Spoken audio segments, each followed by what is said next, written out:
సాధారణ ఎన్నికల్లో జనమిచ్చిన తీర్పు వెలువడి ఏడాది పూర్తయింది. దాన్ని పురస్కరించుకుని వైఎస్ఆర్సీపీ రంగంలోకి దిగింది. వెన్నుపోటు దినం పేరుతో భారీ కార్యక్రమాలకు శ్రీకారం చుట్టింది. ఏదైనా ఒక ప్రభుత్వం అధికారంలోకి వచ్చిన ఏడాదిలోనే ఈ స్థాయిలో నిరసన కార్యక్రమాలు వాడలా జరిగినటువంటి తీరు ఆసక్తికరమైన చర్చకు ఆస్కారం ఇస్తుంది.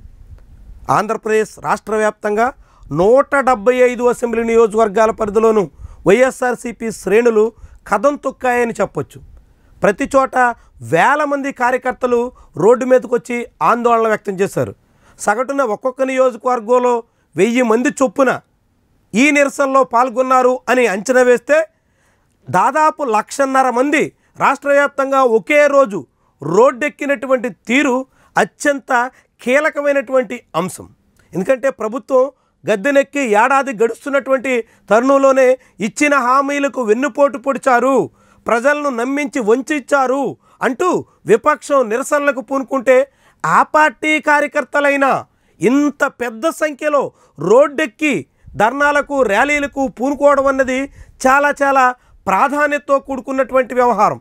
రాజకీయంగా కేవలం 11 స్థానాలకి, అది కూడా ప్రతిపక్ష హోదా కూడా దక్కనటువంటి స్థాయికి పడిపోయినటువంటి పార్టీ ఇంత త్వరగా కోలుకుని ఈ రీతిలో నిరసనకి వాడలా రాష్ట్ర వ్యాప్తంగా అన్ని ప్రాంతాల్లో అన్ని జిల్లాల్లో ఏకరీతిన కదలడం అన్నది చాలా ముఖ్యమైనటువంటి పరిణామం. ఎందుకంటే రాష్ట్రంలో 40% ఓట్లు ఉండొచ్చు, కానీ 11 సీట్లకు పడిపోయినటువంటి పార్టీ ఇంత త్వరగా కోలుకోవడం అన్నది చాలామందిని ఆశ్చర్యపరుస్తున్నటువంటి అంశం. ఈ ప్రభుత్వం చేస్తున్నటువంటి విధానాల మూలంగానే, చంద్రబాబు పవన్ కళ్యాణ్ నిర్వాహకం కారణంగానే విపక్షానికి ఊపిరి పోసినట్టయింది, ప్రతిపక్షానికి పోరాట బాట పట్టేదానికి ఆస్కారం ఇచ్చినట్టయింది అంటూ చాలామందే మాట్లాడుతున్నారు.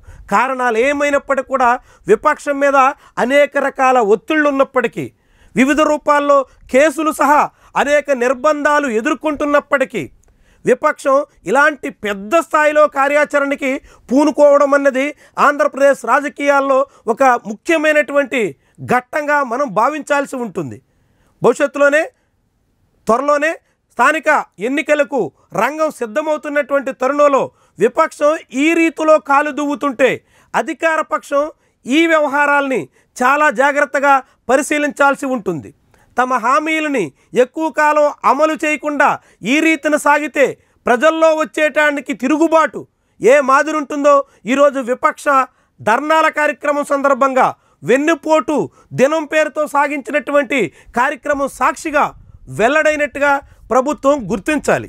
ప్రభుత్వం తన ఏడాది పాలనలో ప్రజల్లో మొదలైనటువంటి అసంతృప్తిని గ్రహించాలి. లేదంటే ఆ విపక్షం ఏముంది, ఎక్కడుంది, ఎంత ఉంది అని అనుకుంటే గడిచిన 5 ఏళ్ల పాటు జగన్మోహన్ రెడ్డి తరహాలోనే ఈ ప్రభుత్వం కూడా అన్నింటినీ విస్మరించినట్టు అవుతుంది.